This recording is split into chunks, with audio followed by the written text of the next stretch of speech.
आज की कहानी है अहंकार का अंत। सुधा, आज मैं तुझे नहीं छोड़ूंगी। तू हमेशा मुझ पर पानी फेंककर भाग जाती है, लेकिन आज तू मुझसे नहीं बच पाएगी। शिवानी ये कहकर अपने मटके का सारा पानी अपनी सहेली सुधा पर फेंकती है, लेकिन सुधा के नीचे झुकने पर वो सारा पानी राजकुमारी तनुश्री पर पड़ जाता है। ये क्या किया तुमने? राजकुमारी, मुझे माफ कर दीजिए, मुझसे गलती हो गई। गलती नहीं, मेरे सुंदर वस्त्र को जानबूझकर खराब किया है तूने। राजकुमारी जी, मैं सच कह रही हूँ, तूने ये सब जानबूझकर किया है ताकि मैं राजकुमार को बदसूरत लगूं। नहीं नहीं राजकुमारी, मेरा ऐसा कोई इरादा नहीं था। चुप कर, बदसूरत लड़की, तुझे इसकी सजा जरूर मिलेगी। अशोकनगर राज्य में भीमसेन नाम के एक राजा रहते थे, जिनकी एक लौती पुत्री राजकुमारी तनुश्री थी। राजकुमारी दिखने में बहुत सुंदर थी, इसलिए उसे अपनी सुंदरता पर बहुत अहंकार था। पुत्री, हम चाहते हैं आपका विवाह हो जाना चाहिए। पिताजी, इतनी जल्दी? हाँ पुत्री, क्योंकि अब आपकी विवाह करने की उम्र हो गई है। ठीक है पिताजी, जैसी आपकी इच्छा, मगर मेरी एक शर्त है। कैसी शर्त पुत्री? जैसा कि आप जानते हैं, इस पूरे राज्य में मुझसे ज्यादा सुंदर कोई नहीं है, इसलिए मैं चाहती हूँ कि मेरे होने वाले पति भी मेरे ही टक्कर के हों। ये भी भला कोई कहने वाली बात है। मैंने अपनी सुंदर पुत्री के लिए उसकी ही टक्कर का जीवन साथी चुना है। राजा की ये बात सुनकर राजकुमारी बहुत खुश हो जाती है और फिर अपनी दासियों के साथ महल के बाग में चली जाती है। दासियों, एक बात पूछूं? जी राजकुमारी, पूछिए। तुम लोग इतनी बदसूरत क्यों हो? राजकुमारी अपनी सुंदरता के अहंकार में हंसते हुए अपनी दासियों से इस तरह के सवाल करती है। राजकुमारी के ऐसे सवालों को सुनकर दासियां चुप हो जाती हैं। मैं भी क्या तुम लोगों से सुंदरता का सवाल कर रही हूँ? भला तुम्हें क्या पता सुंदर होना किसे कहते हैं? तुम लोग तो ठहरी बदसूरत। इतना कहकर राजकुमारी इतराते हुए वहाँ से चली जाती है। दूसरी तरफ सुंदरपुर राज्य में राजा धैर्यवीर नाम के एक राजा रहते थे, जिनके पुत्र का नाम शौर्य था। राजकुमार शौर्य अपने राज्य में सबसे बुद्धिमान और बलवान थे। उनके लिए राजकुमारियों की लाइन लगी रहती थी। पुत्र, मैंने तुम्हारा विवाह राजकुमारी तनुश्री के साथ तय कर दिया है। राजकुमारी से मिलने के लिए राजा भीमसेन ने तुम्हें अपने राज्य में आमंत्रित किया है, इसलिए तुम्हें वहां जाना होगा। जो आज्ञा पिताजी। राजकुमार अपने पिता की आज्ञा का पालन करते हुए राजा भीमसेन के राज्य के लिए निकल जाते हैं। क्या हुआ साथी, तुम रुक क्यों गए? महाराज, मैं चलते चलते बहुत थक गया हूँ। कोई बात नहीं साथी, देखो तुम पानी पीकर आराम कर लो, फिर हम थोड़ी देर बाद महल के लिए। शुक्रिया राजकुमार। अगर आप जैसा राजकुमार हर राज्य में हो तो कितना अच्छा हो। घोड़े की बात सुनकर राजकुमार मुस्कुराते थे और फिर उसी नदी के किनारे थोड़ी देर आराम करते हैं। आराम करते करते वो एक लड़की को देखते हैं। तुम हमेशा यही करती हो, मुझसे पहले पानी भरने पहुंच जाती हो और तुम हमेशा मुझसे हार जाती हो। देखो, आज भी हार गई। शिवानी और सुधा आपस में बातें करते करते नदी का पानी अपने मटकों में भरने लगती है। तभी राजकुमार उनके पास आकर कहते हैं, तुम लोग कौन हो? हम इसी गांव के हैं और हम यहाँ रोज पानी भरने आते हैं। ओह, मुझे लगा तुम इस राज्य की राजकुमारी हो। नहीं, मैं तो एक बहुत ही गरीब घर की लड़की हूँ। भला मेरा राजकुमारी से क्या मुकाबला? मुझे बताया गया था कि राज्य की सबसे सुंदर राजकुमारी तनुश्री, तुम्हारी सुंदरता को देखकर मैंने तुम्हें ही राजकुमारी समझ लिया। मुझे माफ कर दो। नहीं, माफी मांगने की जरूरत नहीं। वैसे आप कौन हैं? हमने पहले कभी आपको यहाँ नहीं देखा। मैं राजकुमार शौर्य हूँ। राजकुमार शिवानी के पूछने पर उसे सारी बातें बता देते हैं, जिसे सुनकर शिवानी कहती है, माफ करिएगा राजकुमार, लेकिन हमारे बीच जो भी बातें हुई वो राजकुमारी तनुश्री को मत बताइएगा। शिवानी ने कहकर वहाँ से भाग जाती है। शिवानी को भागता हुआ देखकर राजकुमार थोड़ा मुस्कुराते हैं और फिर महल चले जाते हैं। अरे आइए राजकुमार शौर्य, बहुत देर लगा दी आपने। दरअसल हमारा घोड़ा थक गया था, इसलिए हमें यहाँ आने में देर हो गई। कोई बात नहीं राजकुमार। कुछ देर राजा राजकुमार से बातें करते हैं।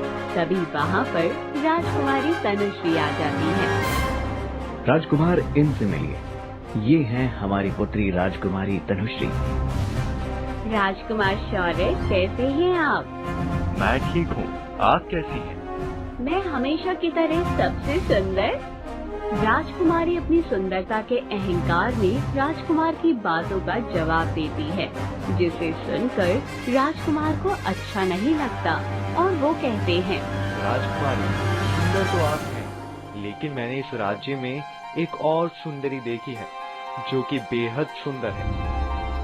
राजकुमार ये कहकर आराम करने अपने कक्ष में चले जाते हैं। राजकुमारी को राजकुमार की ये बात अच्छी नहीं लगती। अगले दिन, अब से मुझे यहाँ अकेले ही पानी भरने आना होगा। ऐसा करती हूँ, जल्दी से पानी भरकर घर जाती हूँ।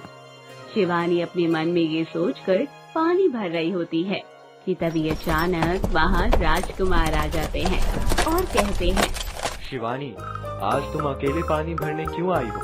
तुम्हारी सहेली साथ नहीं आई? जी राजकुमार, असल में मेरी सहेली सुधा कुछ दिनों के लिए अपनी नानी के गांव चली गई है। ओह, तो इसका मतलब है मैं तुमसे रोज अकेले में मिल सकता हूँ। मैं समझी नहीं।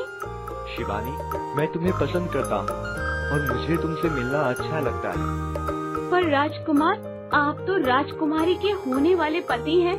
होने वाला था पर हुआ नहीं, और ना ही अब मेरा ऐसा कोई इरादा है। राजकुमार ये कहकर अपने मन की सारी बातें शिवानी को बता देते हैं। फिर राजकुमार और शिवानी रोज नदी के किनारे, कभी पहाड़ियों के पीछे तो कभी बागों में मिलते हैं। तभी एक दिन राजकुमार शिवानी से कहते हैं, शिवानी, क्या तुम मुझसे विवाह करोगी? पर राजकुमार, राजकुमारी का क्या होगा? वो सब तुम मुझ पर छोड़ दो। इतना कहकर राजकुमार शिवानी को लेकर मंदिर जाते हैं और उसी दिन बिना किसी को बताए विवाह कर लेते हैं। शादी करके जब राजकुमार और शिवानी मंदिर के बाहर आते हैं तो शिवानी राजकुमार से कहती है, राजकुमार, आपको मेरी कसम है, अभी ये बात आप किसी को मत बताइएगा। मगर क्यों? हमने एक दूसरे से विवाह किया है, कोई चोरी थोड़ी जो सबसे छुपाते फिरे। राजकुमार, मुझे राजकुमारी से बहुत डर लगता है। तुम्हें किसी से डरने की कोई जरूरत नहीं है, मैं सब संभाल लूंगा। राजकुमार और शिवानी कुछ देर साथ बिताकर अपने अपने रास्तों पर लौट जाते हैं। कुछ दिन बाद, राजकुमार, आजकल आप कहाँ रहते हैं? महल में तो आप कहीं भी दिखाई नहीं देते।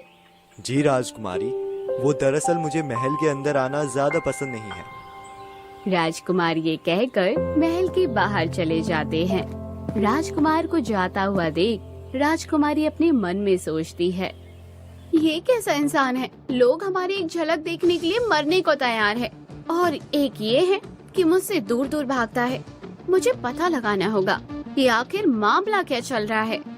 राजकुमारी ये सोचकर अपने एक नौकर को बुलाती है और कहती है, पता लगाओ, राजकुमार के सुंदर लड़की के बारे में बात कर रहे थे दूसरी तरफ पहाड़ी के पीछे। राजकुमार, आपको आने में इतना समय क्यों लग गया? कुछ नहीं, बस राजकुमारी ने रोक लिया था। शिवानी राजकुमार की बात सुनकर कुछ सोचती है और कहती है, राजकुमार, आपने राजकुमारी के साथ गलत किया। आपको मुझसे विवाह नहीं करना चाहिए था। मैंने कुछ गलत नहीं किया। राजकुमार, अभी भी देर नहीं हुई है। हमारे विवाह के बारे में अभी कोई नहीं जानता। आप मुझे छोड़ दीजिए और राजकुमारी से विवाह कर लीजिए। शिवानी, तुम ऐसा सोचते भी कैसे हो? मैं तुमसे प्रेम करता हूँ और तुम उस अहंकारी औरत के बारे में सोच रही हो।